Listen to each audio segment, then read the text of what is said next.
السلام علیکم ورحمۃ اللہ وبرکاتہ۔ محترم ناظرین اکرام، امید ہے بخیر ہوں گے، اللہ آپ کو خیر و عافیت سے رکھے۔ ناظرین، آج ہم بات کریں گے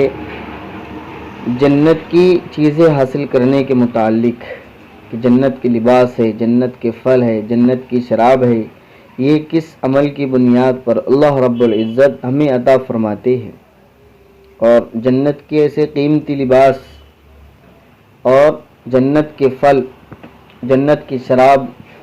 یہ حاصل کرنے کے لیے ہمارے پاس پیارے آقا جناب محمد رسول اللہ صلی اللہ علیہ وسلم نے ایک سنہرا موقع عطا فرمایا ہے کہ جو بندہ آپ صلی اللہ علیہ وسلم کا یہ بتلایا ہوا چھوٹا سا عمل کر لے، اللہ تعالیٰ اسے جنت کے پھل عطا فرمائے اور جنت کی شراب خالص اور عمدہ شراب ملیں گی، جس سے انسان کے سر میں درد نہ ہوگا، نہ آدمی کو بے ہوشی ہوں گی۔ دنیا کی شراب آدمی کے عقل کو خراب کر دیتی ہے اور اس سے آدمی کے جسم میں نقصانات ہوتے ہیں، لیکن جنت کی شراب آدمی کو یہ نقصان نہیں پہنچا سکتی اور بہت عمدہ اور خالص شراب ہوں گی۔ اور جنت کی لباس، یہ آپ صلی اللہ علیہ وسلم نے اس کی بشارت عطا فرمائی ہے۔ تو چلتے ہیں ہم ان چیزوں کو حاصل کرنے کا طریقہ اور عمل کی طرف۔ حضرت ابو سعید خدری رضی اللہ عنہ فرماتے ہیں، رسول اللہ صلی اللہ علیہ وسلم نے فرمایا کہ جس مومن نے اپنے بھوکے مومن بھائی کو کھانا کھلایا، اللہ رب العزت اسے روز قیامت کے دن اسے جنت کے پھل کھلائیں گے۔ اپنے مومن بھائی کو کھانا کھلایا تو اس کے بدلے میں اللہ جنت کے پھل اسے کھلائیں گے۔ نمبر 2، جس مومن نے اپنے پیاسے مومن بھائی کو پانی پلایا، اللہ رب العزت اسے مہر لگی ہوئی خالص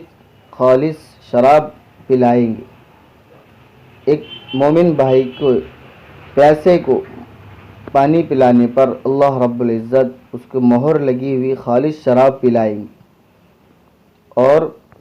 نمبر 3، جس مومن نے اپنے بے لباس مومن کو کپڑا پہنایا تو اللہ رب العزت اسے جنت میں سبز جوڑے پہنائیں گے۔ یہ تینوں عمل ہیں کہ ایک آدمی پیاسا ہے، ہم نے اس کو پانی پلا دیا تو اللہ رب العزت اسے جنت کی شراب پلائیں گے، اور بھوکے کو ہم نے کھانا کھلا دیا تو اللہ رب العزت ہمیں جنت کے پھل کھلائیں گے۔ بے لباس ہے، سردیوں کا موسم ہے، بہت سے لوگ سردی کے بچنے کا سامان کے پاس مہیا نہیں ہے، ہم اگر کسی کو سویٹر وغیرہ یا کوئی اور چیز دے دیتے ہیں، یا کوئی بے لباس ہے، اس کے بدن پر لباس نہیں ہے، پھٹا پرانا ہے، اور اس کے لیے انتظام کر دیتے ہیں تو اللہ رب العزت ہمیں اس کے بدلے میں جنت کے سبز جوڑے عطا فرمائیں گے۔ کتنی عمدہ بات کہ ایک حدیث کے اندر ہے، آپ صلی اللہ علیہ وسلم نے فرمایا کہ اللہ فرماتے ہیں، پوچھیں گے قیامت کے دن کہ میں پیاسا تھا تو نے مجھے پانی نہیں پلایا، تو بندہ کہیں گے، اے اللہ تجھے پیاس کی ضرورت نہیں، تو فرمائیں گے کہ فلاں بندہ آیا تھا تو نے پانی نہیں پلایا، فلاں بندہ بھوکا تھا تو نے کھانا نہیں کھلایا۔ اس لیے اس عمل کو ہم ضرور کرنے والے بنیں۔